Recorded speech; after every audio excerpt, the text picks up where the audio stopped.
¿Lo están viendo? No, todavía no, profe. No todavía, profe. No. Bueno. Organizó Fujimori.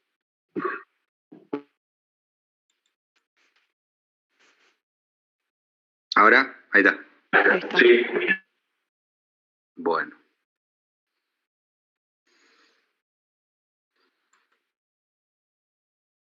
Bueno, chicos, lo que vamos a ver ahora tiene que ver un poco, lo que nos preguntamos acá es, cuando una sociedad tiene participación en otra, ¿cómo tiene que evaluar esa participación? ¿De acuerdo? Ustedes saben que si una sociedad cualquiera tiene participación en otra, eso requiere preguntarse necesariamente, bueno, ¿cómo se evalúa esa participación? Ya habíamos visto en la primera parte de la materia, al menos en la parte teórica, o lo habíamos mencionado en algún momento, que una forma de evaluar es, bueno, cuánto esta sociedad en la que yo tengo, cuánto cotiza la acción en la bolsa, y ese es el valor que la sociedad accionista o controlante tiene que tenerlo contabilizado. Ese es un método de evaluación que implica evaluar la participación accionaria a valor de mercado, porque digo, bueno, yo tengo X cantidad de acciones de una sociedad que cotiza, me voy y me fijo el valor de mercado y ese es el valor contabilizado, ¿no? Cuando aumenta el valor de la acción, reconoceré una ganancia y cuando disminuye, reconoceré una pérdida. Pero cuando la inversión se mantiene con el objeto de una inversión de largo plazo y se dan ciertos supuestos, aparece un método de evaluación que se denomina valor patrimonial proporcional. Y es justamente lo que vamos a ver en esta clase de hoy. Déjenme un cachito a ver si puedo admitir a los chicos que están faltando. Bien.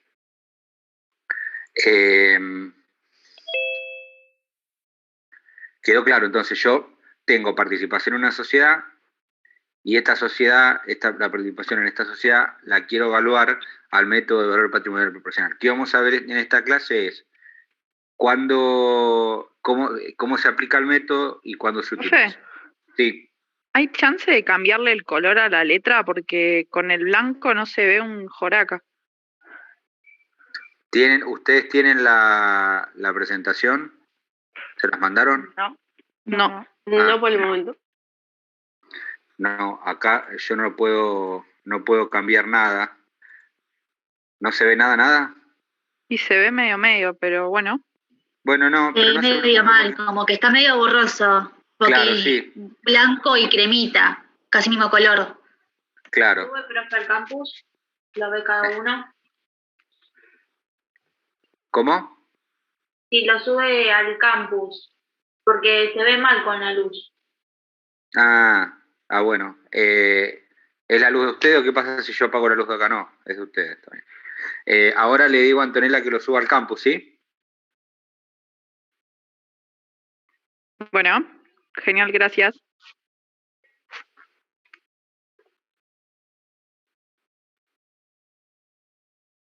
Un minuto.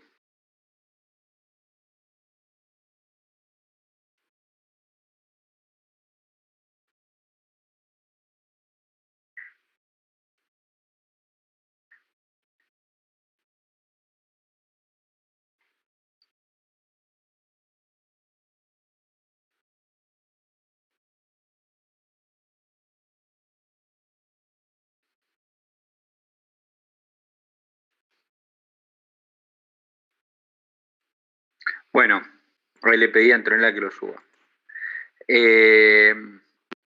Inversiones permanentes. ¿Cuándo se aplica el método? Cuando una sociedad ejerce en otra un control conjunto o una influencia significativa, ¿sí? Lo que más me interesa en esta clase es que me escuchen más que le presten atención a la presentación, porque la presentación después te la miran y si hay dudas las preguntamos, pero es 10 veces más importante que me escuchen a mí y que no estén concentrados en la presentación, ¿sí? Entonces, cuando una sociedad ejerce en la otra control conjunto o influencia significativa, es necesario la aplicación y obligatoria la aplicación del método del valor patrimonial proporcional, ¿sí? Vamos a ir yendo a poco, así que tranquilos, ya vamos a ver qué es control conjunto, qué es influencia significativa, etc. ¿Cuándo se tiene control? Las leyes definen al control como el poder para definir y dirigir las políticas operativas y financieras de una compañía, ¿sí? Cuando una sociedad es capaz de dirigir y de definir las políticas operativas y financieras de otra sociedad, se dice que esta sociedad tiene control, ¿sí? Básicamente, que son políticas operativas y financieras, es decidir el rumbo de la sociedad, ¿no? La toma, por decirlo de alguna manera, la toma de decisiones que hacen a la conducción de una compañía. Cuando alguien es capaz de hacer eso, estamos diciendo que se tiene un control sobre esta sociedad. Esto es bastante intuitivo y la verdad que es bastante sencillo y no hay mucha discusión en cuanto hay o no hay control, digamos, ¿no? Hay otros casos más adelante, como influencia significativa, donde uno empieza a tener que adoptar algunos criterios para saber si hay o no hay influencia significativa, pero con el control no hay duda. Es el poder para definir y dirigir las políticas operativas de una compañía. ¿Y cómo se hace para tener las políticas, para definir una política operativa y financiera de una compañía? Y bueno, hay que tener más del 50% de los votos en la asamblea. Si una sociedad, digo que tiene control sobre la otra, es porque tiene por lo menos el 50, algo por ciento para imponer sus decisiones en una asamblea. Ustedes saben que las decisiones en general en una asamblea se toman por mayoría simple. Hay casos que requieren mayorías especiales, pero nosotros estamos acá viendo el caso general.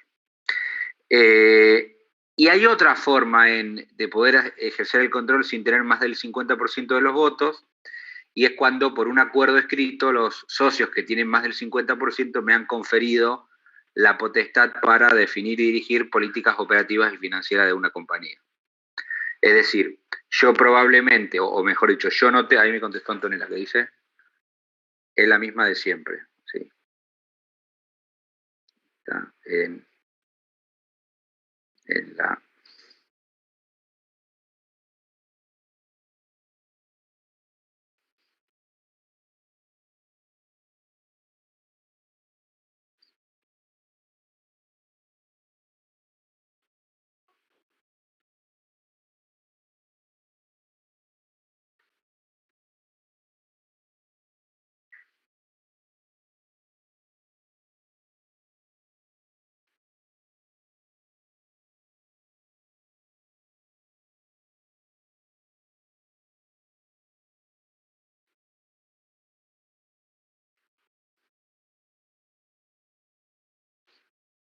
Un segundo. Profe, hay alguien que quiere entrar también. Bueno, ya lo voy a admitir. Gracias.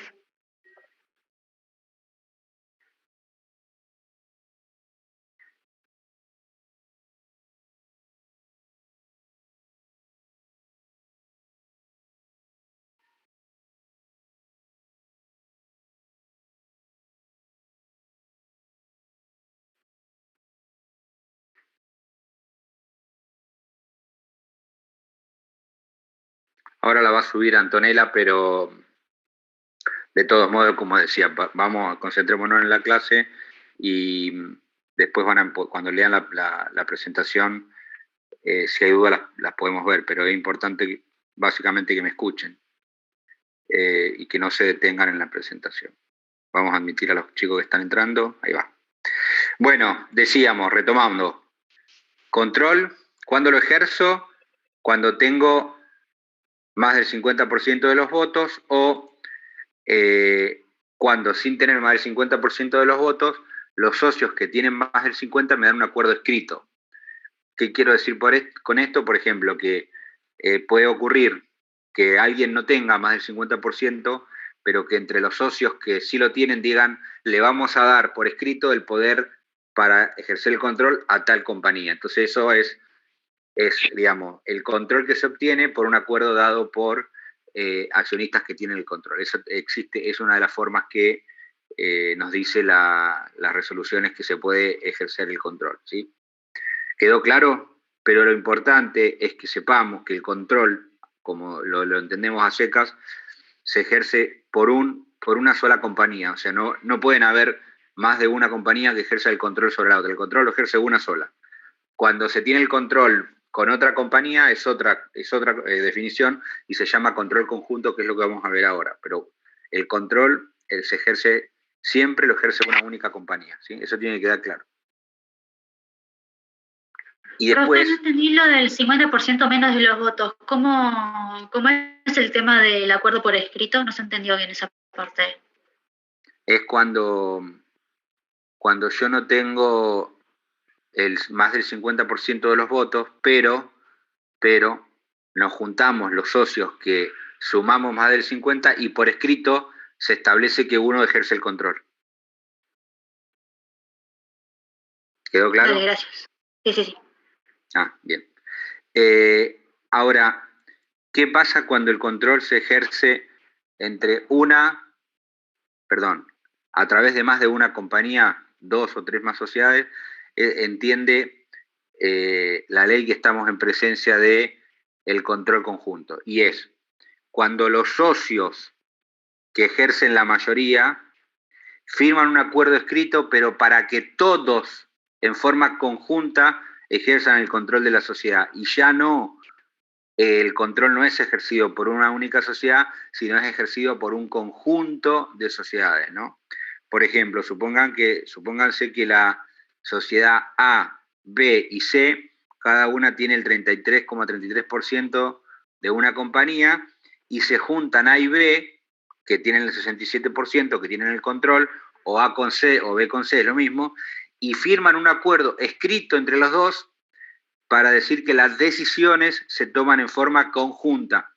Eso se llama control conjunto, ¿sí? En el caso anterior, el control lo ejercía una sola de estas compañías. Por ejemplo, como en nuestro ejemplo, ninguna tiene más del 50%, se juntan 2 o 3 y dicen que el control lo ejerce uno solo. Eso es el control. Cuando se dice que el control lo ejercen todos los integrantes del grupo de control, se llama control conjunto. ¿Está claro la diferencia? Por eso cuando decimos, para la aplicación del método del BPP es necesario el control o control conjunto, en cualquiera de los dos casos. Obviamente que uno dice, bueno, ¿pero para qué me sirve la distinción? Está bien, a los fines del BPP, del valor patrimonial proporcional, no nos sirve para nada, es lo mismo, control o control conjunto. Pero cuando tengamos que consolidar estados contables hay una sutil diferencia que tenemos que saber cuándo hay uno y cuándo hay otro para poder aplicar estados consolidados. Por ahora lo que me interesa es que ustedes sepan que control es ejercido por una única sociedad que tiene más del 50% de los votos o un acuerdo escrito que le da ese poder, y control conjunto es cuando mediante un acuerdo escrito, siempre por escrito, el grupo de socios que tiene más del 50% deciden controlar en forma conjunta las políticas operativas y financieras de una compañía. ¿Está claro? Cualquier duda, volvemos, chicos, ¿eh? No hay problema. Luego viene la tercera condición o el tercer requisito que es necesario cumplir para aplicar el BPP. Uno es que haya control o control conjunto, y el tercero, o influencia significativa. ¿Y qué es influencia significativa? Es el poder digamos, la capacidad de intervenir en la toma de decisiones de una compañía sin llegar a controlarla. Y acá cuando uno dice, bueno, ¿cuándo sé que tengo la capacidad para intervenir sin controlarla? Y acá es donde aplica un pedacito de parte subjetiva y de sentido común que hay que evaluarla, ¿sí? Y ahora la vamos a ver, no se preocupen. ¿Qué dice Antonella? Ya lo subió la presentación, ¿sí? Al campus. Poder para definir o intervenir en las políticas de una compañía sin controlarlas. Bueno, ¿y esto cómo lo hago? Bueno, tengo que preguntarme lo siguiente. Si se tiene por lo menos el 20% o más de los derechos a voto, se entiende que hay influencia significativa en las decisiones, salvo que uno pueda demostrar lo contrario, ¿sí? Y ya ahora les doy un ejemplo de cómo demuestro lo contrario. Y a la inversa, cuando se tiene menos del 20% de participación en los votos, se entiende que no hay influencia significativa, salvo que se pueda demostrar que pese a no tener el 20%, tengo influencia significativa.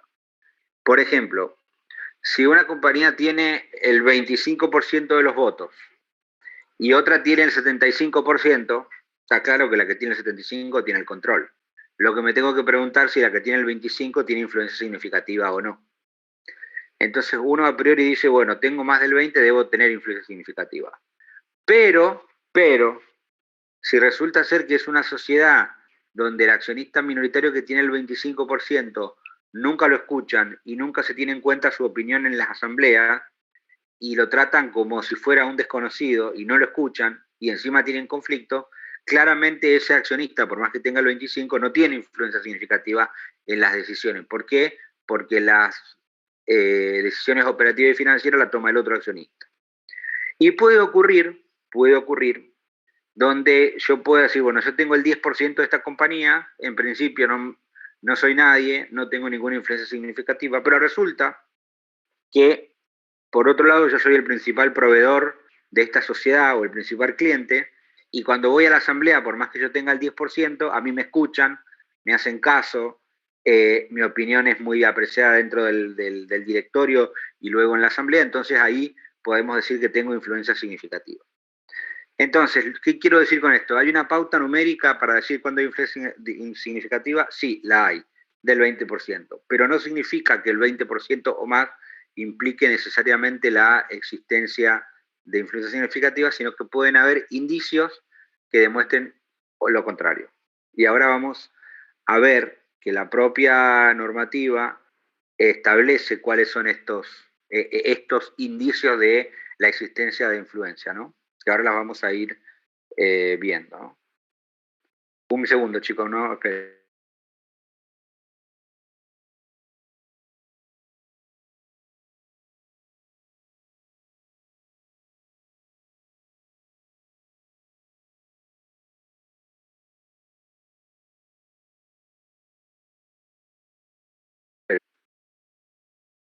Disculpen, pero mi hijo me estaba gritando atrás, estaba jugando a los play.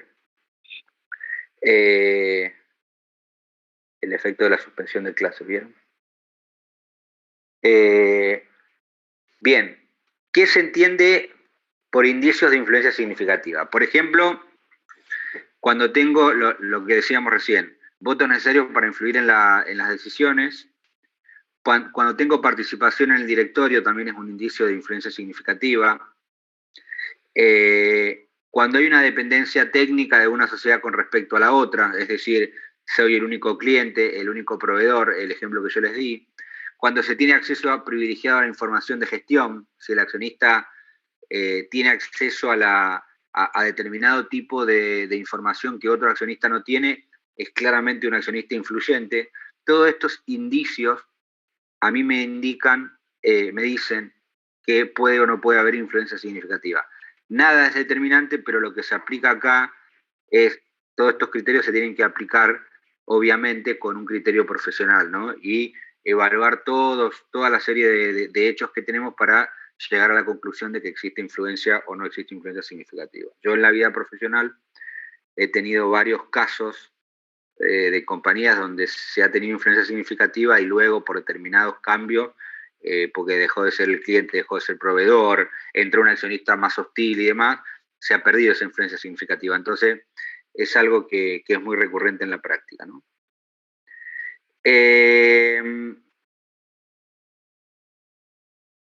Por ejemplo, esto también acá está en la presentación, lo que yo les daba como ejemplo de que alguien no tenía influencia significativa, cuando hay acciones de la sociedad emisora que ponen en duda la capacidad de la influencia del accionista inversor, es decir, no lo escucho, no le atiendo el teléfono, no le respondo a los mails del accionista minoritario, me dan la orden que no le pase ningún tipo de información, etcétera, etcétera, eso claramente es un indicio de que no hay influencia significativa. Son todos, digamos, pido cosas por escrito y no me la dan, es decir, miro el informe al directorio o el balance y hago un pedido por escrito a la dirección de que me expliquen determinados movimientos o que me abran determinados rubros y nadie me escucha. Bueno, eso claramente son indicios de que puedo llegar a tener un 20, un 30% y no tener influencia significativa. Entonces, tenemos que evaluar siempre, por ejemplo, cómo está distribuido el capital, porque acá un ejemplo de cómo está distribuido el capital, yo lo que digo es, por ejemplo, vamos al siguiente caso. Si yo tengo un 8 o 10%, pero el resto del capital accionario está en manos de uno o dos accionistas que hacen lo que se le da la gana y no me dan ningún 5 de importancia en la asamblea, claramente no lo tengo, la influencia significativa.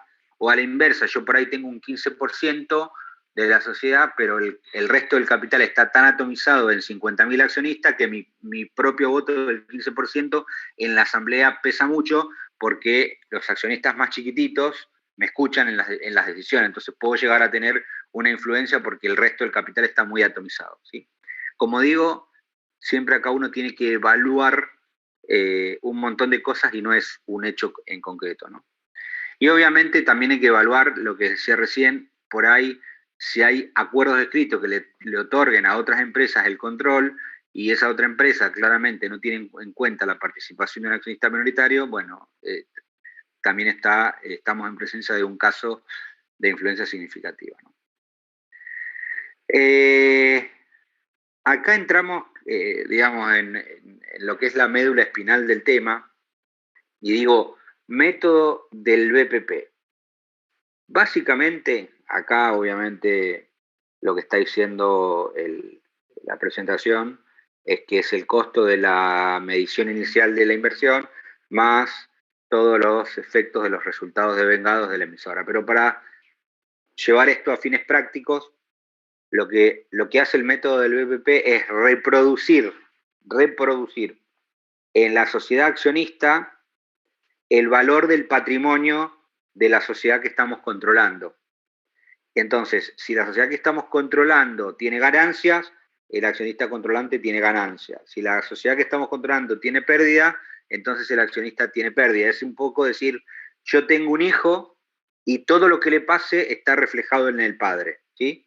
O en la madre, lo que sea. ¿Qué quiero decir con esto? A ver, todos los movimientos patrimoniales que vayan a tener un impacto en la cuantía del patrimonio neto son reconocidos en la evaluación de la inversión cuando aplico el método del BPP. Por ejemplo, cierro un ejercicio comercial y la sociedad controlada tuvo una ganancia de 1 millón, yo como accionista controlante tengo que reconocer la proporción que tengo sobre ese millón de ganancia, el 80%, el 90%, el 100%, lo que sea, ¿sí? Entonces, eso es básicamente lo que trata de hacer el método del BPP. Distribuyo dividendos en la sociedad controlada. Esa distribución de dividendos, ¿qué le hace al patrimonio de la controlada? Les pregunto. Disminuye el patrimonio. Siempre una distribución de dividendos, salvo que alguien me demuestre lo contrario, después que la contabilidad existe, la distribución de dividendos disminuye el patrimonio neto, entonces la sociedad inversora o accionista necesariamente tiene que registrar esa disminución del valor de la inversión, porque está disminuyendo el patrimonio neto. Si tengo una reserva, si hago una revaluación de todos los bienes de los activos fijos que tiene la controlada, esa revaluación de activos, ¿qué hace? Aumenta el patrimonio. Con lo cual, ¿qué tiene que hacer el accionista controlante cuando aplica el método del BPP? Aumentar el valor del patrimonio neto también. Es decir, todo lo que haga la controlada tiene que ser replicado en la controlante. Esa es la esencia del BPP. ¿Estamos de acuerdo? Bien. Creo que acá es lo que necesitamos entender de base para poder arrancar sobre este tema y poder desarrollar el tema. Si esto no se entiende, cada vez se va a complicar más, con lo cual es necesario que intuitivamente ustedes sepan que lo que hace el método del BPP es aplicar en la controlante todo lo que está haciendo es la controlada, digamos, a nivel cuantía del patrimonio neto. Y les voy a hacer una pregunta. Si la sociedad controlada aplicara los resultados acumulados a la constitución de una reserva facultativa o legal, ¿qué efecto tiene en la controlante? En la accionista. Ninguno, porque ya reconoció los resultados dentro del patrimonio neto. O sea, no afecta a la cuantía, afecta a la composición. Ninguno, porque no afecta el valor del patrimonio neto, afecta a la composición. Excelente respuesta. ¿Entendieron? Bien, esto que parece obvio, muchas veces causa confusión. Algo que veo siempre yo, o que veía en los exámenes, porque ahora ya no corrijo más, era, por ejemplo, cuando la sociedad controlada distribuía dividendos, la controlante automáticamente reconocía una utilidad por el pago de dividendos. Y la verdad que no, porque el pago de dividendos no es una ganancia. El pago de dividendos es una disminución del patrimonio neto de la controlada, por lo tanto tiene que disminuir la inversión. ¿Contra qué? Contra una cuenta cobrar dividendos o contra el dinero que ingresó cuando me lo pagó. Entonces, dividendos por cobrar o caja, lo que sea, o banco, lo que sea, contra el valor de la inversión. Está disminuyendo el valor de la inversión, lo estoy haciendo efectivo. Son errores que veo. O, no sé, dice la sociedad controlada constituyó una reserva legal. Y piensan que la controlante tiene que hacer lo mismo. No, la controlante no tiene que hacer nada si el valor de su inversión no cambia, no aumenta ni disminuye, ¿sí? Entonces, solamente tengo que reconocer los movimientos que tengan un efecto en la cuantía, como explicaba acá el compañero. ¿Cómo es tu nombre? Que no me aparece ahora. Julián. Julián, no sé por qué no me apareció ahora. Bueno, solamente tengo que reconocer los movimientos contables que modifican el patrimonio neto de la controlada, ¿sí? Si la controlada tiene un aumento de resultado, aumenta mi participación. Si tiene una disminución, disminuye mi valor, ¿sí? No se preocupen que van a ver un montón de ejemplos. Importante que nosotros diferenciemos en la aplicación del método del BPP 3 momentos. El momento de la compra, donde se comienza a aplicar el método del BPP, la medición del método durante la tenencia y el último momento es cuando se vende la inversión, ¿sí? No necesariamente se tienen que dar las tres cosas, puede ocurrir que compre y la mantenga y no la venda nunca, pero tenemos que conocer y saber que hay 3 etapas distintas. El inicio, el mantenimiento del valor de la inversión y eventualmente, si se da, el momento de la venta de la inversión. Y tengo que saber el tratamiento contable a dispensar en cada momento, ¿sí? Bien, silencio en los micrófonos. Entonces, cuando compro, ¿qué hago? Chicos, ¿pueden silenciar el micrófono? Momento de la compra, ¿sí? Momento de la compra. Nosotros tenemos que agarrar y decir, bueno, ¿cuál es el día de la adquisición? El momento que se está comprando el paquete accionario de una determinada compañía. Tengo que hacer una evaluación de todos los activos y pasivos que componen el patrimonio neto de la compañía controlada que estoy comprando, ¿sí? Tengo que medir todos los activos a valor de mercado y los pasivos a valor de mercado. No me sirve el patrimonio neto de la controlada, lo tengo que calcular yo como patrimonio neto inicial, diciendo cuánto valen todos los activos que estoy comprando, cuánto valen todos los pasivos. Chicos, están gritando, ¿eh? ¿Pueden silenciar los micrófonos? Ok. Bueno, ¿cuánto valen todos los activos que estoy comprando? ¿Cuánto valen todos los pasivos que estoy comprando? Y ahí establezco un patrimonio neto inicial, de medición inicial. Insisto, no es el balance de la controlada, porque el balance de la controlada puede tener activos valuados a su costo histórico y activos a valor de mercado, y puede tener pasivos valuados a valor nominal y pasivos a valor descontado. Como hay distintos criterios de evaluación y un patrimonio neto puede medirse con distintos criterios en cuanto a activo y pasivo, yo cuando voy a comprar una inversión, lo primero que tengo que decir es, mido todos los activos a su valor de mercado y todos los pasivos a su valor de mercado y establezco un patrimonio neto. Y ese es el valor del patrimonio neto que estoy comprando. A eso le aplico el porcentaje de participación que estoy adquiriendo, por ejemplo, el 30%, el 40%, el 50% de lo que estoy adquiriendo, lo aplico con el patrimonio neto inicial y lo comparo con el valor pagado de la inversión. ¿Está claro? Voy a tener un valor patrimonial proporcional de inicio que es calculado como la sumatoria de todo activos y pasivos comprados por el porcentaje de participación. Eso se va a llamar valor patrimonial proporcional inicial. Y a eso lo voy a comparar con el precio que estoy pagando. Y pueden ocurrir dos cosas, tres cosas pueden ocurrir.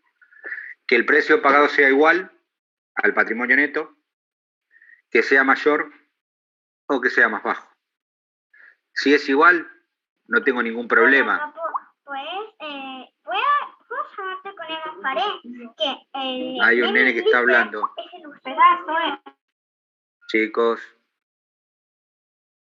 Bueno, lo que pasa es que no los puedo desactivar a todos, porque después me quieren hacer una pregunta y no pueden. Por eso es que no los silencio a todos.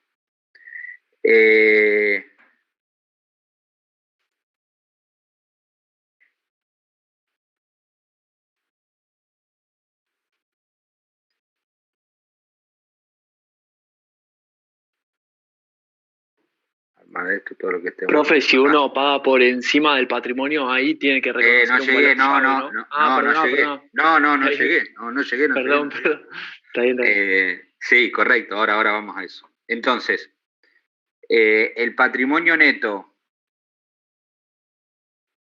de los estados contables de la sociedad emisora calculados valor de mercado por la proporción de la tenencia me va a dar la participación que yo estoy adquiriendo, ¿sí?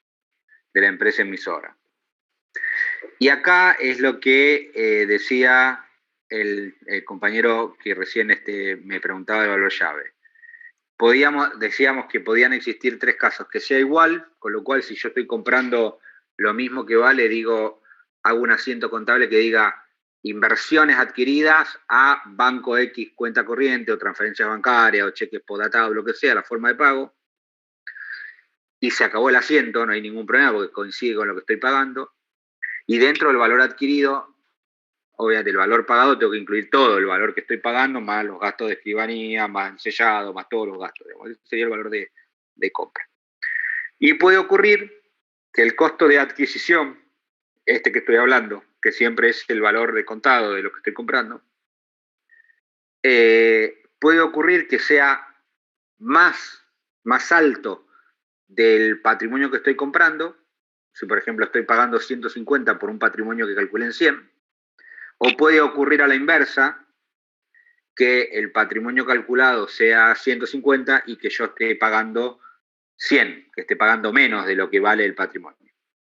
En el primer caso, estamos en presencia de un valor llave positivo, es decir, cuando yo estoy pagando más de lo que vale el patrimonio, estoy en presencia de un valor llave.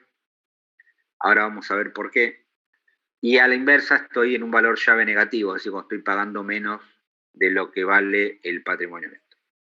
¿Por qué uno puede pagar más del patrimonio neto? Y básicamente porque estoy capturando en la compra, estoy pagando el prestigio, la clientela, el nombre de la compañía, que obviamente los activos no lo reconocen, ¿no? Es decir, es muy difícil medir el nombre que estoy comprando en una compañía en un valor de un activo, no lo voy a encontrar, entonces simplemente es un valor de transacción que hay entre las partes. Es decir, bueno, no sé, te vendo la marca, el ejemplo que sea siempre en estas clases, te vendo la marca Coca-Cola. Y bueno, claramente si yo hago hoy una evaluación de los activos, nunca me va a dar lo que voy a pagar por la marca. Y hay una diferencia.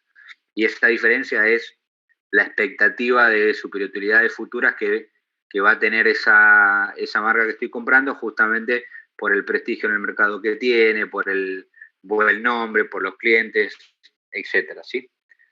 Un minuto, me voy a buscar un vasito de agua.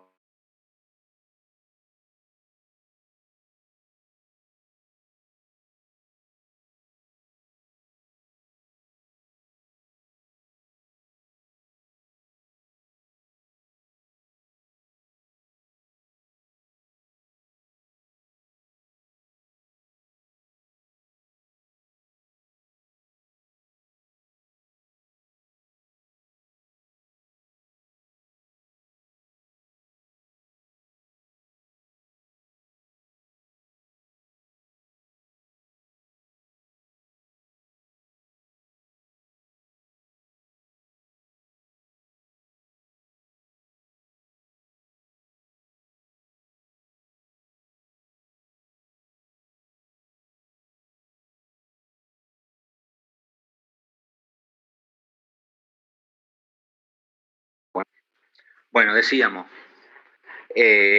cuando se paga más de lo que vale el patrimonio, estamos en presencia de un valor llave positivo. ¿En qué tiempo se amortiza esta llave, este activo, y en la cantidad de años en que se esperan obtener estos beneficios derivados de la compra? No sé, se establece que son 3 años, 5 años, no existe un criterio único de decir, la llave de negocio se amortiza en 3 años, no.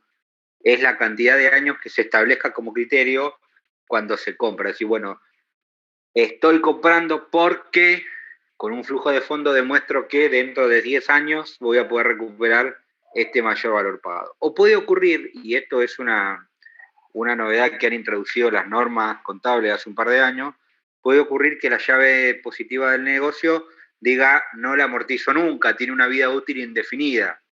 Entonces, ¿lo puedo hacer? Sí. ¿Qué tengo que hacer para mantener ese criterio de no amortizarla nunca? Revisar todos los años que todos los presupuestos y las condiciones que se habían fijado de base para considerar que la llave tiene vida útil indefinida están vigentes a la fecha de cierre de cada ejercicio contable, ¿no? Es, digamos, una tarea que yo tengo que hacer cuando defino que la vida útil de determinada llave es indefinida. Pero lo normal, lo más común y lo recurrente que vamos a ver es que esta llave se amortiza en X cantidad de años, ¿no? Un plazo determinado. Con la llave negativa es algo bastante más engorroso, digamos, no es tan sencillo como en el caso de la llave positiva, donde yo digo, bueno, pago más, tengo un valor de superutilidad futura, la amortizo en 2 años, en 3, en 5, en 10, lo que sea. Acá la cosa cambia porque yo cuando estoy pagando menos, y la verdad que pagar menos por algo, a veces tengo que preguntarme por qué, no es tan intuitivo como en el caso de la llave. Cuando yo pago menos, claro que ustedes tienen la presentación y claramente me van a contestar si la ven, pero cuando yo digo, bueno, ¿por qué estoy pagando menos, no? Y básicamente, ¿qué les parece a ustedes? ¿Por qué puedo estar pagando menos de lo que vale el patrimonio de una compañía? Les pregunto. Y puede ser porque sea una empresa que, por ejemplo, está por irse a la quiebra. Claro, por ejemplo, una compañía que está con la marca deteriorada, con el buen nombre prestigiado por la situación financiera, y cuando yo hago una evaluación de activo y pasivo, y bueno, no puedo medir determinados pasivos, ¿no? Entonces acá lo que tengo que decir es, bueno, básicamente, lo primero que me tengo que preguntar es, ¿yo estoy pagando menos porque pienso que esta compañía va a tener pérdidas futuras que hoy no las estoy capturando los pasivos, pero yo sé que se van a dar? Bueno, si la respuesta es sí, entonces tengo una llave de negocio negativa que la tengo que ir dando de baja o depreciando en los momentos en que vayan a ocurrir esas pérdidas que yo estoy esperando que se van a dar. Profe, Sí. una consulta. En este caso, ¿vos podés tener una expectativa a futuro de que esos gastos, todos esos pasivos, te va a dar rentabilidad en el futuro? ¿O ya directamente todo pérdida? No, es que justamente lo que estamos diciendo es, yo hoy estoy pagando de menos, ¿sí? Porque yo sé que en X cantidad de años voy a tener tantas pérdidas, ¿sí? Entonces, hoy lo que hago es mantener ese valor llave negativo, que es una cuenta Claro. de alguna manera acreedora, porque va al haber. Sí. Cuando voy, porque por ejemplo, vamos a un ejemplo, yo voy a pagar 150 pesos por un patrimonio que vale 100. Sí. Entonces, necesito de alguna manera tener esa diferencia en una cuenta. Bueno, ¿qué cuenta? En llave negativa, que cuando la voy dando de baja, Claro. cuando se van generando en futuro todas las pérdidas que yo que voy a ir teniendo, ¿no? Que eso, de alguna manera, es la situación más común. Después puede ocurrir, que esto es menos común, pero está previsto en las normas contables, puede ocurrir decir, ¿sabes qué? Estoy pagando de menos porque pero no tengo una justificación en pérdida futura. Es decir, estoy pagando de menos, pero no te puedo decir que voy a tener pérdida futura porque no lo estimo. Entonces, la norma contable dice, bueno, si ese es el caso, nosotros suponemos que vos estás pagando de menos porque el valor del activo fijo de esta compañía tiene algún defecto, tiene algún problema que no se puede reconocer en el valor del activo, digamos, no tiene, no sé, un tipo de obsolescencia, lo que sea, que hoy no los captura el valor del activo. Entonces, si como primera opción yo pregunto, esa diferencia que estoy pagando de menos, ¿se debe porque voy a tener pérdida futura? Si la respuesta es que no, me tengo que preguntar, ¿esta compañía tiene activos fijos? Entonces, si tiene activos fijos, lo que vos tenés que hacer es, en la proporción de estos activos fijos comprados, la llave negativa que hoy está generando, que no corresponde a pérdida futura, la tengo que depreciar en el plazo promedio en que se van a depreciar esos activos fijos que estoy comprando. Sí. ¿Se entiende? Sí, ahí es como una especie, sí. Es como una especie de algoritmo que la norma, yo sé que esto no es tan fácil de entender, no se crean que me parece que es así de fácil, por eso me detengo bastante. Uno dice, bueno, yo pago de menos por una sociedad. Primera pregunta, ¿pagué de menos porque yo pienso que voy a tener pérdida futura? Entonces sí genero una llave negativa que la amortizo en el periodo en que se dan las pérdidas futuras. No es por esto, no es porque estás pagando pérdida futura, entonces te pregunta, segunda pregunta, ¿la compañía tiene activo fijo? ¿La compañía comprada? Sí, tiene activo fijo. La proporción que estoy comprando sobre esos activos fijos es el valor de la llave negativa y se tiene que depreciar en el plazo de vida útil promedio de esos activos fijos. La norma habla de activos no monetarios, pero se entiende que es un activo fijo. Y tercero, no es ni una cosa ni la otra, no es pérdida futura, la compañía no tiene activo fijo, o el activo fijo que tiene es insuficiente para absorber la diferencia que estoy pagando de menos. Una vez que agoté todo el algoritmo anterior, recién ahí la norma me dice, bueno, está bien, ¿sabes qué? Si no es ni una cosa ni la otra, la diferencia que vos estás pagando es el resultado de un buen negocio que estás haciendo y te lo dejo reconocer en una cuenta de ganancia al momento de la compra. Porque puede ocurrir que yo estoy comprando y estoy pagando menos porque estoy haciendo un buen negocio, ¿no? Porque la empresa que me vende está desesperada y quiere vender. ¿Se entendió? Sí, profe, gracias.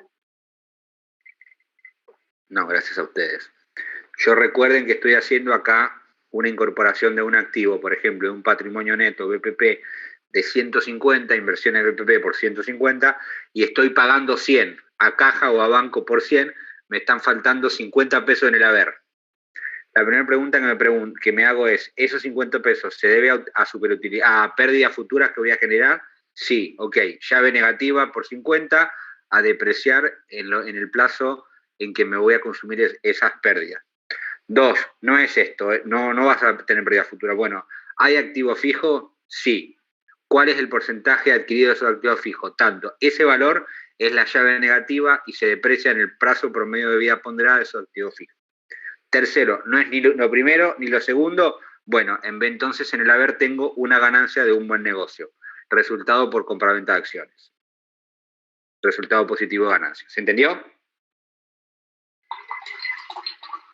Hola. Sí. Bueno, ¿alguna duda hasta acá? Yo tengo una pregunta, profe, que desde que empezamos con las filminas. ¿A qué llaman empresa inversora y cuál es la empresa emisora?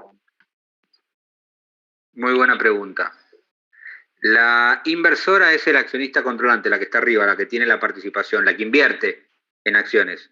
Se denomina inversora o controlante también, ¿sí? Y la de abajo, la sociedad que nosotros estamos valuando, se denomina sociedad controlada o sociedad emisora. ¿Emisora de qué? De las acciones, por eso se dice emisora. Gracias, profe. Me estaba confundiendo entre controlante y inversora y emisora y controlada. Controlante, inversora. Sí, claro, son los. Obviamente que si uno se pone a ver técnicamente no es lo mismo, pero se usan indistintamente en energía contable, controlante o inversora para hacer referencia al accionista, o controlada y emisora para hacer referencia a la sociedad de abajo. ¿Está bien? Sí, gracias, profe. Vamos a ver unos ejemplos para bajar a Perdón, números. profe, yo le quería preguntar que yo no entendí la diferencia cuando diferencia de valor es un valor llave y cuándo es un resultado positivo. ¿Cómo me doy cuenta yo si reconozco un valor llave o un resultado positivo? Haciendo las preguntas que hicimos. La primera pregunta es, ¿existen pérdidas futuras que yo voy a reconocer en esta sociedad? Entonces es una llave negativa. 2, no existen pérdidas futuras, pero hay valor del activo fijo, entonces otra llave negativa. 3, no es ni uno ni lo segundo, es un resultado de una compraventa de acciones. Tengo que hacer necesariamente el algoritmo que acabamos de explicar. Está bien. Gracias, profe. No es que te tenés que dar cuenta, sino que te lo van a decir. Lo que tenemos que entender es cuáles son las distintas alternativas que dan las normas, ¿no? Vamos acá a ver el ejemplo, primer ejemplo. Dice que la sociedad inversora adquirió el 70%. Me estoy quedando sin batería, wait.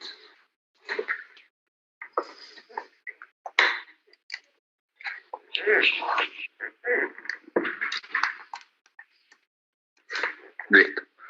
La sociedad inversora adquirió el 70% de las acciones de una sociedad que se llama Invertida el 1 de agosto de 2010. El precio pagado por la adquisición fue 1 millón. Se confeccionó un balance especial de Invertida a la fecha de compra, resultado de un patrimonio de 1.200.000. O sea, se dan cuenta que acá estoy pagando el precio pagado 1 millón por una sociedad que tiene un patrimonio de 1.200.000. ¿Entienden el caso? Bien. Fíjense. El patrimonio es 1.200.000 por el 70% da 840. Ahí, esto que es muy importante que lo que tengamos en cuenta. Sí, el patrimonio es 1.200.000, pero estoy comprando el 70. El 70% de 1.200.000 es 840. ¿Cuánto estoy pagando? 1 millón. Cuando pago más del patrimonio adquirido en proporción adquirida, estoy en presencia de una llave de negocio y el asiento es muy simple. Acciones 840, llave de negocio por la diferencia, caja o banco, lo que sea, por 1 millón de pesos de salida. ¿Está claro? ¿Chicos? Sí, sí. Sí, profe, sí. Bien, bien. No quiero avanzar si tenemos dudas, ¿no? Vamos al ejemplo 2.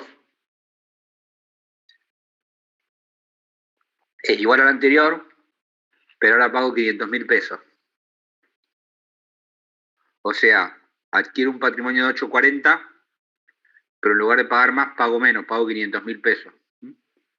Y me dicen, se sabe que hay expectativas de pérdidas futuras en los próximos 3 años por 150.000 pesos. Y además se sabe que los bienes de uso a valor corriente de la sociedad en la que invierto son 100.000 pesos. Esto es para ver que ustedes vean con números exactamente cómo se aplica el algoritmo que recién estábamos comentando con respecto a la llave negativa. Entonces, repetimos, el 70% de 1.200.000 da 840. Pago 500, hay una diferencia de 340. Tengo que ver si esos 340 son una llave negativa o no. Ahí me decía el enunciado del ejemplo que habían 150.000 que era una expectativa de pérdida futura. Entonces yo sé que esos 150.000 son una llave negativa, ¿sí? Después, ¿cuánto me queda por analizar? Si son 340 la diferencia y 150 llave negativa, me están quedando 190.000 pesos por analizar. Tengo que ver si esos 90.000 pesos son o no son llave negativa. Me habían dicho que esta compañía tenía 100.000 pesos de bienes de uso. Entonces habíamos dicho que si la diferencia no correspondía a pérdida futura, que ya agotamos y dijimos que eran nada más que 150.000 de la diferencia, me tengo que preguntar cuántos son los bienes de uso, en este caso 100.000 pesos. ¿Qué porcentaje estoy adquiriendo? 70%. Entonces, 70% de 100.000 son 70.000. Quiero decir que ya tengo 70.000 pesos más de valor llave negativo a reconocer. Entonces tengo los primeros 150.000 porque me dicen que es pérdida futura, 70.000 porque provienen del valor de la participación en los bienes de uso, que son 70.000, 100.000 por 70, y la diferencia para llegar a los 340 es resultado positivo por la compra de acciones. ¿Está claro? ¿Se entendió? Yo Perdón. ¿Qué me vas a decir que te perdiste? Perdón. Sí, con los 70.000, ¿por qué nos quedan en negativo también? Vamos al ejemplo. Siempre en el ejemplo, cuando uno lee el ejemplo, encuentra todas las respuestas a lo que tiene dudas. Para el examen, cuando leemos el enunciado, ahí encontramos todas las respuestas. Ejemplo 2 es igual al 1, es decir, compro un patrimonio de 840.000. Recuerden que era el 1.200.000 por 70%, pero pago 500.000. O sea que hay una diferencia entre lo que pago y el valor del patrimonio de 340.000 pesos. Estoy pagando 340.000 pesos de menos. ¿Eso cómo lo saco? Por matemática, es decir, 840.000 de BPP adquirido, 500.000 pagado, diferencia 340. ¿Esos 340 qué son? Punto número 1, ¿hay pérdida futura estimada? Sí, porque me lo dice el enunciado, hay 150.000. Bueno, ok, pero la diferencia son 340, no 150. ¿Qué hago con el resto? Entre 340 y 150. Segunda pregunta, ¿hay bienes de uso? Sí, hay bienes de uso. ¿Por cuánto? Por 100.000. ¿Cuál es el porcentaje de participación sobre los 100.000? 70.000, que es el 70% de 100.000. Ok, ya tengo 150.000 de llave negativa por pérdida futura. 70.000 de llave negativa porque hay bienes de uso. Hasta acá llevo 220.000. 150 más 70.000. Pero necesito llegar a 340. Bueno, lo que me falta para llegar a 340 es la ganancia por la compra de acciones. Ok, perfecto. O sea, solamente porque haya bienes de uso, reconocemos esos 70.000 también como negativos. Como llave negativa, exacto. Luego de haberme preguntado, ¿hay pérdida futura? Sí, hay pérdida futura. ¿Cuánto? 150. ¿Hay bienes de uso? Sí, hay bienes de uso. 70, otra vez llave negativa de nuevo. Primera, segunda. Tercero, ¿agoté la diferencia? No, me falta ganancia. O sea, tengo 2 llaves negativas con plazos de amortizaciones distintas, los 150.000 en 3 y los 70.000 en el plazo de vida útil promedio de los bienes de uso, y luego una diferencia para llegar a 340, que se reconoce como ganancia al momento de la compra, y no es llave negativa. Profe, le hago una consulta, disculpe la ignorancia. El valor llave... No, ignorantes somos todos igual, no te preocupes. ¿Es una cuenta de resultado? ¿Cuál? ¿Valor llave es una cuenta de resultado? No, el resultado es lo que no estás reconociendo como llave. El valor llave negativa es una cuenta regularizadora del valor de la inversión. Es como si tiene signo de pasivo, okay. Es regularizadora. Es regularizadora. Claro. Por eso es que se puede amortizar. Exactamente, tiene una amortización negativa de alguna manera, ¿no? Porque es como una especie de pasivo, ¿no? Llave negativa es como una especie de pasivo que se va revirtiendo en el transcurso del tiempo. Claro. Perfecto. Bueno, me alegro que hayan entendido. Yo me demoré años en entender esto, les aclaro. Cuando era alumno no lo entendía. Bueno. Bien, vamos acá. Medición durante la tenencia. Importantísimo. Es decir, ¿qué hago con la inversión cuando llega el momento del cierre de ejercicio? Bueno, habíamos aclarado que las ganancias de la controlada se reconocían como ganancia de la controlante y las pérdidas se reconocían como pérdidas, ¿sí? Ahora, ¿qué pasa con los famosos resultados intercompany, ¿no? Que ustedes, bueno, deben decir qué es eso, ahora lo vamos a ver. Acá. Imagínense, supongamos, que yo tengo una sociedad controlante con una controlada, ¿no? Es decir, una sociedad en la que yo tengo, para hacerla más fácil, el 100% de participación en la sociedad, ¿no? A participa el 100%, es el único accionista al 100% de B, ¿sí?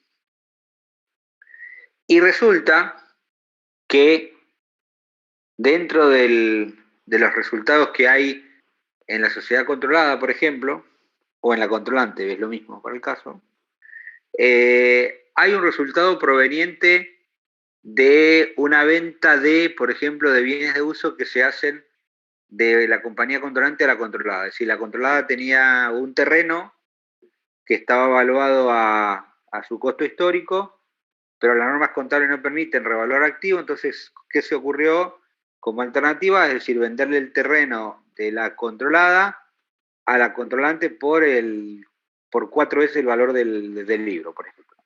¿Se puede hacer legalmente? Sí, en la medida que no se afecten los derechos de un tercero, ni estemos falseando nada, se puede hacer, es una operación legal. Tengo un terreno, no sé, en Puerto Madero que compré hace 50 años, me lo compró mi abuelo, lo pagó $5.000 y ahora vale un palo verde. Si yo quiero contabilizar la ganancia, no la puedo contabilizar, porque por ejemplo las normas contables no me dejan contabilizar, estoy poniendo una hipótesis, a los terrenos a valor de mercado, pero lo puedo vender, sí lo puedo vender, y se lo puedo vender a un accionista, sí, ¿por qué no? No está prohibido la operación entre eso.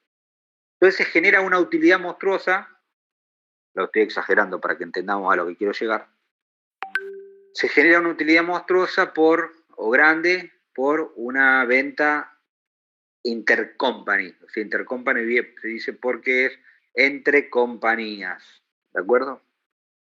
Entonces, la pregunta es, ¿qué tengo que hacer en estos casos cuando aplico el método del BPP?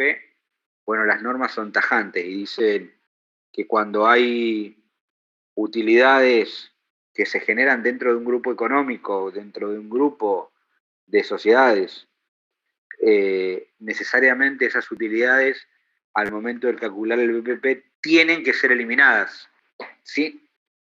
Y cuando hay control, se eliminan al 100% independientemente del porcentaje de participación accionaria, y cuando hay influencias significativas se eliminan por el porcentaje de tenencia. ¿Por qué? Porque entiendo que cuando hay control, la operación la aprobó la controlante, y cuando hay influencia significativa se entiende que la controlante no aprobó porque no tiene capacidad de aprobar, pero sí influyó. Entonces, por eso en un caso se eliminan al 100% y en el otro se eliminan por el porcentaje de participación. Otro ejemplo que hay acá es, supónganse que una contabilidad de un determinado país no permite evaluar los bienes de cambio a valor de mercado. Los bienes de cambio se evalúan a costo histórico. Vamos a poner un ejemplo.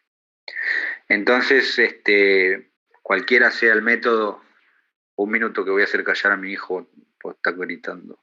Un segundo.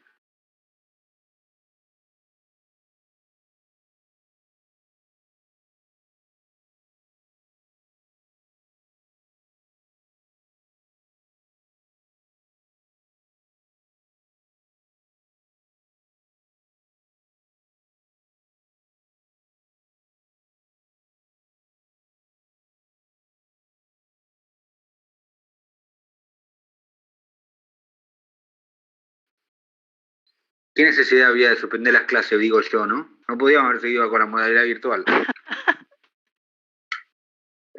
Pero ni se lo escucha igual, profe. No, ustedes no lo escuchan. A mí yo tengo acá al lado, me está quemando la cabeza, está jugando con el primo a la Play y me está quemando la cabeza, yo sí lo escucho. Qué bueno que ustedes no lo escuchen. Pasa que ahora no tengo la excusa, no le puedo gritar andate a dormir, porque me contesta automáticamente, pero si no hay clase mañana. Claro, no tiene la excusa perfecta.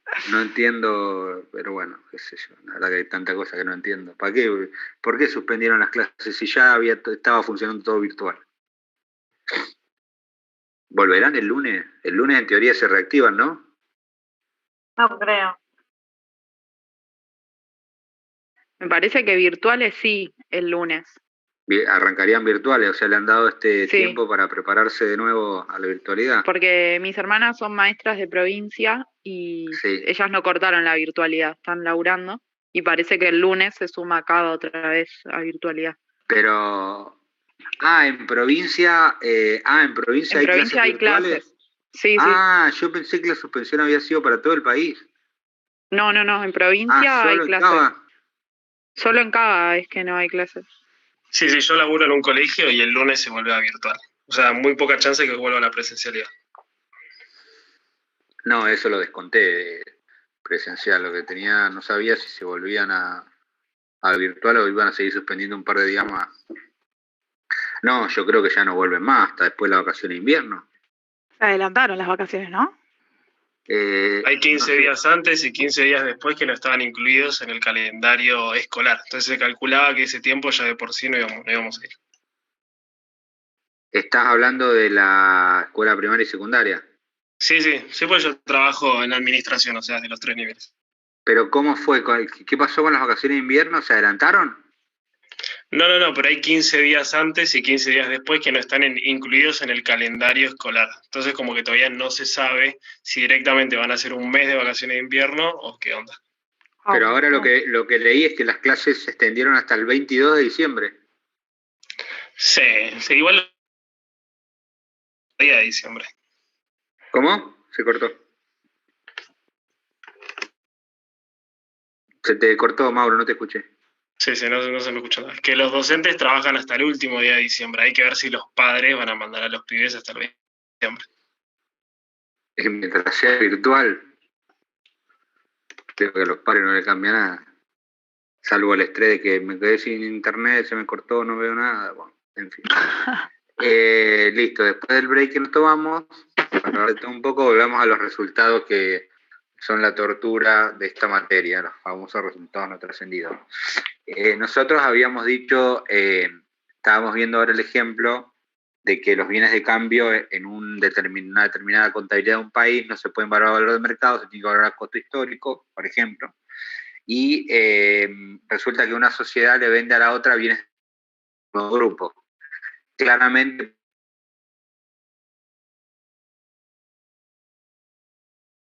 son claras, dicen, mira, si se genera una utilidad por una operación intercompany, esa utilidad tiene que ser eliminada, ¿sí?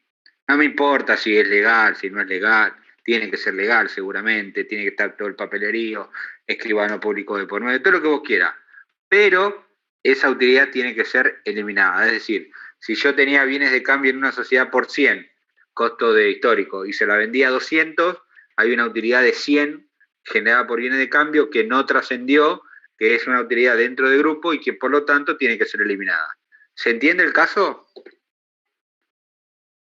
Sí, al hablar de no trascendido quiere decir que no se fue del grupo, que es una ya lo vemos, correcto, netamente entre compañías. Exacto, yo metí la palabra no trascendido para hacerme más el interesante, pero ahora lo vamos a explicar. Entonces, estamos frente a caso de que se vende activo entre una empresa del grupo y la otra, la norma me manda a eliminar esa generación de resultados. Ahora, ¿qué pasaría? Cuando hay un control conjunto, eliminamos el 100%. Cuando hay control o control conjunto, se elimina el 100% de la operación, independientemente del porcentaje de tenencia. Y cuando hay influencia significativa, se elimina por el porcentaje de participación. Esto lo van a ver en la práctica, por supuesto, pero es necesario que ya vengan vayan a la próxima clase con este nivel teórico por lo menos digerido, ¿no? Esto es muy simple. Yo aplico, digo, bueno, a ver, cierre de ejercicio. La controlada o la emisora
Ahora estamos nosotros, pero falta el profe. Estaba al revés. Ahora sigue faltando Bueno, pero gente en estamos el. nosotros, vamos a poco. Ahora somos 48, no sé quién falta. Ahora se conecta el profe y nos saca todo de vuelta. Profe. Yo estaba por mandar enter en el campus, así que. ¿Alguien está grabando? ¿A todos se les No, salió igual como 20 minutos? Yo te diría que mandes igual, porque o sea, la clase la van a tener que dar de vuelta. Si no, no tiene Pero yo ya sentido. estaba recaliente. A mí nunca se me salió. O sea, siempre sí. Ah, Tomás está ¿Cómo no? arreglado con el profe. Sí. Vos Igual para Zoom. tampoco estaba prestando mucha atención, así que no me vino muy bien. Alguien está grabando esto es Zoom. No digan Yo lo nada. estoy grabando ahora, pero empecé a grabar cuando él cortó la Meet, así que solamente nos estamos grabando nosotros hablando. Ah, pero acá por el Yo no Zoom. tenía la aplicación, me la descargué a las apuradas y justo cuando empecé a grabar, Joya. ¿Cuántos había antes de que entremos todos? 12, contándolo del profe 11. Y ahora se fue el profe, ¿dónde está? Sí, igual dice que el administrador todavía está, que sería el anfitrión, perdón. Está todavía, que es el que está grabando. Claro, eso es lo que yo. Está contabilidad Bueno, ese financiera. es el profe entonces. ¿Y dónde está? Debe estar acá. Reconectando. Así que por las dudas hablemos bien de la mentira. Pero está Ahí. silenciado. 54. Sí, ya sé que estoy silenciado. Estoy esperando que entren. Ahí está. Profe, se cortó la clase como 20 minutos. Pero sí, nos quedamos con pocos participantes, 14, no sé qué pasó. Es que se cayó y vos no nos aceptabas, estábamos todos. No los tenía en espera, no sé qué pasó. No me aparecían en espera. Claro, o sea, pero se cortó el Zoom, y después apareció de vuelta para aceptar y estuvimos como 20 minutos en espera. Y ahí hubo un gran momento de tensión. No, yo tenía, los que me aparecieron los admití todos, y además un compañero me dijo, hay gente en espera, ¿no? Y bueno, y yo me fijé y admití los que estaban en espera, pero éramos 14 nada más. Y habrá sido un problema del Zoom. Fue un problema del Zoom, claramente. Vamos a avanzar con estados consolidados y lo que podemos hacer es, si quieren un sábado nos conectamos un ratito y retomamos algunas dudas que pueda o temas. Lean la presentación y por ahí el sábado nos conectamos, si quieren hacemos media hora para que nadie se queje. Si tienen ganas. Esta presentación que usted mostró en el Power de Antonella no están los mismos ejemplos por lo que vi. El Power de Antonella es el Power que bajó de la cátedra, que es el mismo que bajé yo, digamos. No me aparecieron los mismos ejemplos. No, profe, es otro PowerPoint, pero tiene casi la misma info salvo los ejemplos. Bueno, sí, okay. Pero la teoría es la misma, quédense tranquilos. Sí. Ok, listo, gracias. Profe, usted estuvo grabando la parte esa que explicó que nos perdimos. ¿No la podría subir? Así lo podemos completar para el viernes y todo. Sí.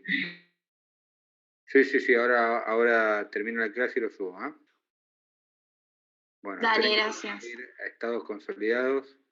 Bueno, no se asusten, chicos, porque es un tema bastante sencillo, estados consolidados, una presentación cortita. Básicamente, ¿qué tengo para decirles acá? El tema de estados consolidados es un tema... ¿Activé la cámara? ¿Me están viendo? Sí. El tema de estados consolidados es un tema netamente de exposición, ¿sí? ¿Qué quiero decir de exposición? Acá no tenemos nada que evaluar, lo que estamos haciendo es presentando el grupo económico de otra manera. ¿Qué quiero decir con esto? Nosotros recién vimos que el método del BPP lo que hace es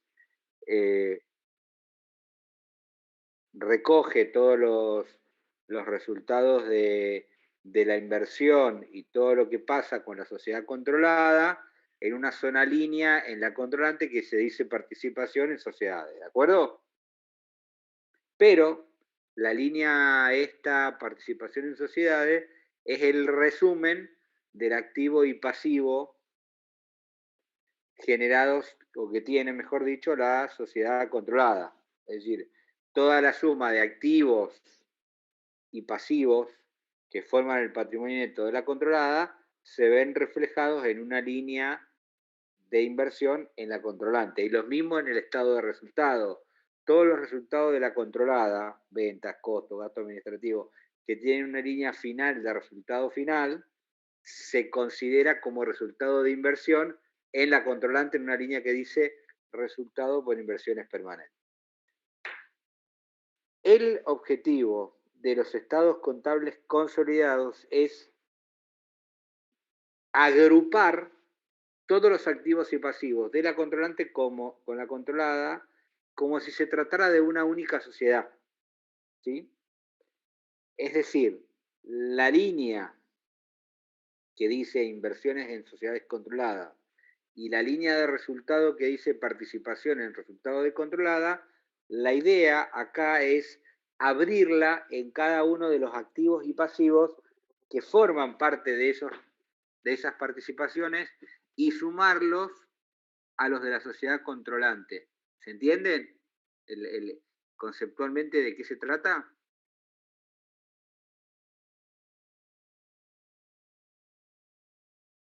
Chicos, ¿se entiende? Yo estoy media perdida, pero... No, a ver, no nos tenemos que perder, fíjense. Nosotros tenemos... O sea, ahora estamos en el armado final de los estados contables de la sociedad controlante. Correcto. ¿No? Exacto. La sociedad controlante, ¿vos qué te vas a encontrar en el activo de la sociedad controlante? Todos sus activos y pasivos. Las inversiones. Caja, banco, bienes de uso, bienes de cambio, y una línea que dice participación en inversiones, ¿de acuerdo? Sí. Y en el estado de resultados de la controlante, ¿qué te va a aparecer? La línea de venta, de costos, demás, y una línea que diga participación en sociedades controladas. Sí. ¿De acuerdo? Que sí. es el resumen del resultado de su sociedad controlada o de todas las sociedades que tenga controladas. Okay. ¿Qué es lo que hace el método de la consolidación? Reemplaza la línea de inversiones, tanto del estado patrimonial de la controlante como de la controlada, por todos los activos y pasivos que tiene la controlada, elimina la cuenta de inversión, lo reemplaza por estos activos y pasivos y lo suma al de la controlante. Entonces suma el caja y banco de la controlante con caja y banco de la controlada. Bienes de cambio de la controlante con bienes de cambio de la controlada. Bienes de uso de la controlante con bienes de uso de la controlada y elimina la cuenta de inversiones, porque en definitiva la cuenta de inversiones es el resumen de todos los activos y pasivos de la controlada. ¿Está claro? ¿De lo que estamos hablando? Bueno. Sí, ahí sí, gracias. No, por favor. No es un tema. Fíjense, no es un tema sencillo. Esto es un tema, acá lo dice perfectamente, es un tema de exposición y no de evaluación, y hay que tener control o control conjunto, y los estados son información complementaria. Existen dos formas de consolidar, método de la consolidación proporcional y el método de la consolidación total. ¿Qué dice el método de la consolidación total? Supónganse que nosotros tenemos el 90% de una sociedad controlada, ¿me siguen? Entonces, ¿yo qué voy a tener como sociedad controlante? Voy a tener en una línea que diga inversiones permanentes en sociedades controladas, y ese valor va a ser el 90% del patrimonio neto de la controlada, que es, en definitiva, el 90% de todos sus activos y de todos sus pasivos, ¿de acuerdo? Eso va a estar reflejado en una línea del estado de la controlante, ¿de acuerdo? Sí. Bien. La consolidación lo que hace es reemplaza esa línea de inversiones, la elimina y empieza a sumar todos los activos y pasivos de la controlada, pero en lugar de sumarlos al 90%, lo suma al 100%, porque entiende que el control de activos y pasivos es por el 100%. ¿De acuerdo? Ahora, ¿qué está pasando acá? Hay una inconsistencia. Resulta que yo tengo en una línea el 90%, que cuando la reemplazo por activos y pasivos, la reemplazo por el 100% de activos y pasivos, con lo cual hay un 10% que me estoy sumando de más, ¿entiende? Sí. Bien. ¿Cómo resuelvo esto?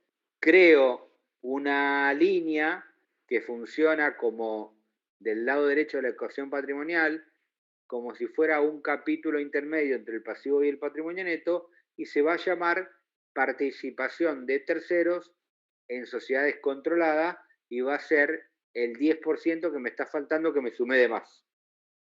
Eso se llama método de la consolidación total.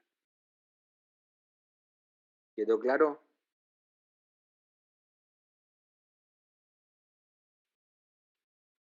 Hola.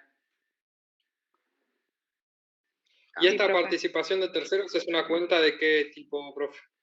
Es una cuenta que es un híbrido intermedio entre el pasivo y el patrimonio neto. Funciona del lado derecho de la ecuación patrimonial.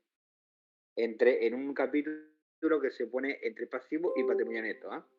Es un elemento adicional de los estados. Ya en los estados consolidados, el activo no es igual al pasivo más el patrimonio neto, es igual. El activo es igual al pasivo más patrimonio neto más la participación de terceros. Rompe la ecuación patrimonial que habíamos aprendido en primer grado.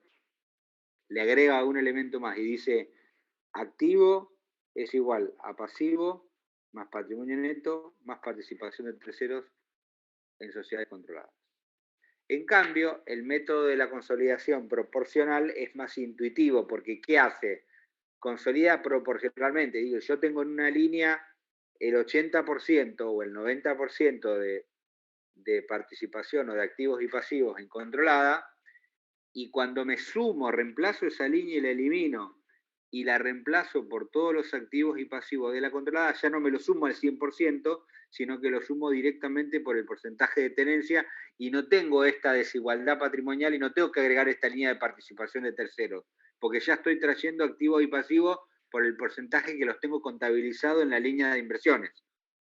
Profe, ¿y para qué se usa el método de consolidación total? O sea, que cuando uno y cuando el otro. El total claro. se usa en el caso de control y el proporcional en control conjunto. ¿Te acuerdas que recién decíamos en BPP que para el BPP era lo mismo, pero había una sutilencia al momento de consolidar estados?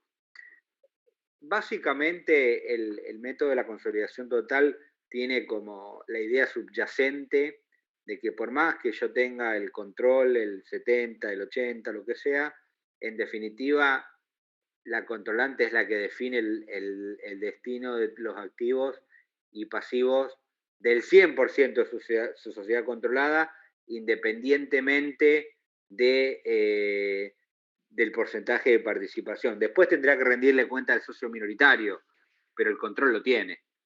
¿Sí? ¿Me explico? Yo... Si claro, por eso se los asigna al 100, porque él después 100, ve qué hace con cada uno de sus activos. Exactamente. Si yo tengo el 100% de los activos de bienes de cambio de la controlada, yo supónganse que tengo el 70%, pero tengo el control, y yo no le voy a decir a la controlada, vender el 70%, vendelo todo, los activos, vende todos los bienes de cambio. Después le rendiré cuenta al minoritario de qué hice con esa plata, pero vendelo todo. En cambio, cuando hay consolidación proporcional, o control conjunto, eso no lo puedo hacer porque para decidir sobre el destino de la controlada tengo que tener el acuerdo de los socios, porque para eso hay un control conjunto. ¿Entienden cuál es la lógica de los dos métodos? Sí, perfecto. Bueno. Entonces la participación minoritaria aparece solamente en el control, en la consolidación total. Bueno, esto ya lo vimos. Fíjense acá el ejemplito que hay es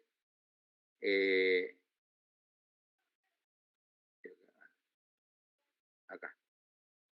Yo tengo caja, inversiones en la controlante, deudas y patrimonio neto por 16, y la controlada tiene activos por 20, deudas por 10 y un patrimonio por 10.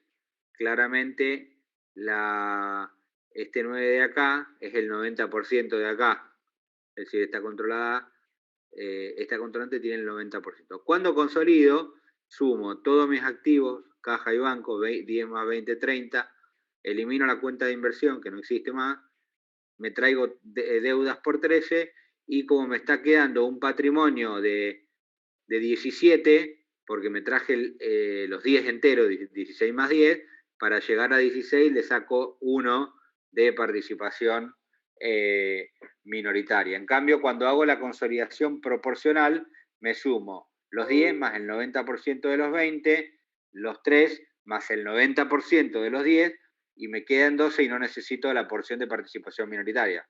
Y el patrimonio es el mismo, el de la controlante, que ya contiene los 9, que es el 90 de la controlada.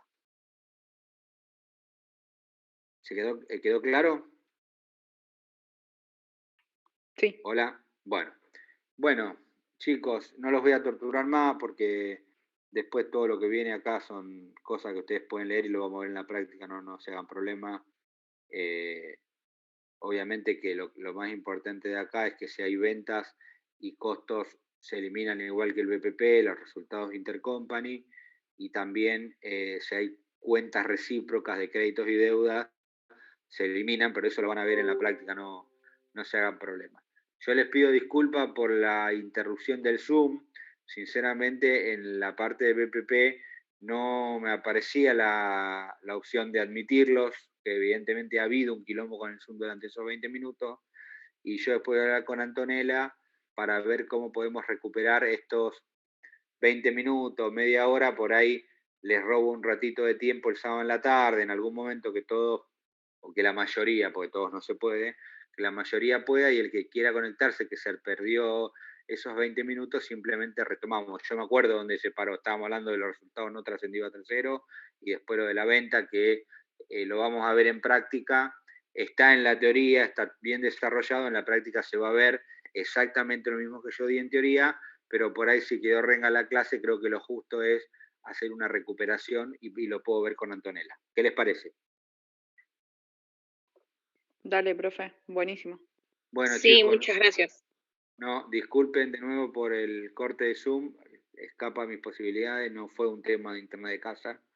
Y bueno, y ya lo vamos a resolver. Profe, bueno, chicos. ¿lo van a subir al campus este último? Obvio, yo le digo a Antonella que lo sube.